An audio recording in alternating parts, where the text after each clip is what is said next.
ဒီနေ့မှကျွန်တော်တို့ဟောဆက်ပြီးတစ်ရောက်နေပေါ့ညီမပေါ့ဒါလေးကျွန်တော်ပွားကြတဲ့ကတော့ဒီအားလေးတွေပေါ့ခင်ဗျားတို့ဒါလေးစားကြည့်ရတာချိုးဒါကြတော့ဒီမှာဒါကြတော့လည်းနေဆိုဒါကြတော့ဆက်ပေါ့စားလို့ရတယ်ပေါ့ခင်ဗျားတို့ဒီမှာတစ်ရောက်နေတယ်ဒီမှာရှယ်ပဲဒါလေးတော့ဟောင်းနေတော့OMG လို့ပါတော့ဒါရဟောင်းနေဒါလည်းကျွန်တော်ဒီလိုမှကျွန်တော်ဒီလိုမျိုးထောက်ကလေးရှယ်ခင်ဗျားတို့မပြရသေးပါဘူးဒါလည်းကျွန်တော်မင်းလာတော့ခုကျတော့episode ကိုရနေကြဆိုပါလေလို့ဒီမှာဒီတော့ဒီမှာဟာဟိုဒီလိုမျိုးခေါ်ရရမယ်နော်ဒါလေးပေါ့ဒါလေးရမယ်ကြာမခောက်ကြည့်ရမယ်ဒီစောဟောဆိုကြမပြရရဘူးဒီလက်ဒီတော့လာခဲ့လားလို့ခင်ဗျားတို့ကဲခုလာကြခုလာပြီးလာမှာကျတော့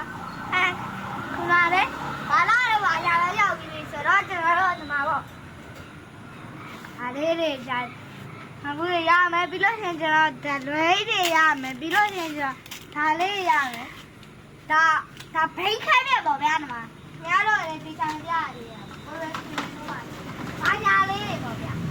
ဟောကျွန်တော်ကျွန်တော်ဒီမှာညာလေးရတယ်အားလေးပေါ့ကျွန်တော်ဘာညာလေးထည့်ရတယ်ပြီးဒီလိုလာပါအောင်လို့ကျွန်တော်ဖက်လေးရမယ်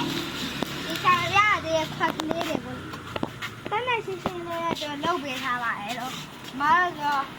သုံးလိုက်ရတယ်ဒီမှာဒါလေးရပြီးတော့ခင်ဗျာဒီမှာကောက်စိမ်းတော့စားလို့ရပါတယ်လို့ကျွန်တော်ပြောပါတယ်မှာကောက်စိမ်းပြောစားလို့ရတယ်ကျွန်တော်စားလို့ရတယ်ဒီမှာလည်းကျွန်တော်ဝါထုတ်ပြရမယ်ဒါလည်းဘိုင်းဘိုင်းလို့ကျွန်တော်ပြောပါတယ်ဗျာဒီဗီဒီယိုလေးတော့မယ်ပေါ့ဟုတ်ကဲ့